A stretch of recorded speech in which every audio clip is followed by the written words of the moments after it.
Noble, a country doesn't fall overnight. It slowly forgets how to stand. Donald Trump didn't invent this tactic, he perfected it. He knows that the surest way to control the future is to own the past. He understands that if you can erase what people remember, you can make them believe anything. He doesn't want to lead history, he wants to rewrite it, sculpt it, brand it with his name until truth itself carries his reflection. And you can see it happening. The Smithsonian archives quietly altered, digital records updated, official websites rewritten in the night, new blurbs celebrating his achievements, mocking the leaders who came before him. He turns rebellion into patriotism and violence into protection. He crafts myths faster than historians can document facts. Absurd? Maybe. But every tyrant begins in absurdity. History laughs at them first, then kneels. Because rewriting memory is cheaper than rebuilding trust. It doesn't need bullets, only repetition. It doesn't silence voices, it drowns them in noise, until no one can tell what's real anymore. That's how you erase a civilization without touching a single stone. He doesn't burn books, he rewrites their introductions. He doesn't ban teachers, he mocks them until no one funds them. He doesn't censor truth, he floods it with so much chaos that the truth becomes invisible.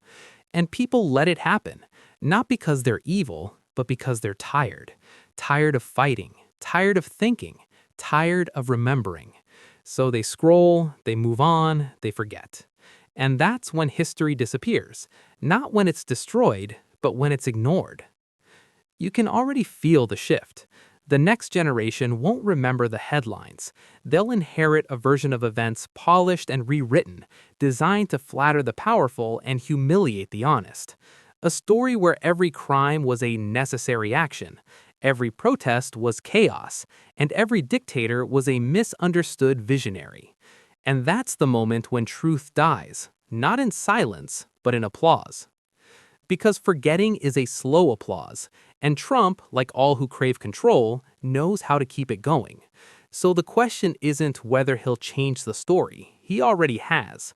The question is how far we'll let him go before there's nothing left to correct. What happens when the last historian stops writing out of fear? When the last archive is edited for clarity? When even memory becomes partisan? Outlive us, and the future will belong to whoever dares to write the loudest. So tell me, if facts can be designed, if memory can be sold, if truth itself can be rewritten with a press release, how will we ever know when the lie began?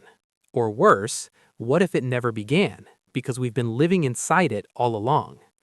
And when that day comes, when the past no longer feels real and the future no longer feels possible, who will be left to say, this is not how the story was supposed to go? Because maybe the end of history won't come with destruction, but with agreement. When the last lie is accepted as fact, that's when the story truly ends.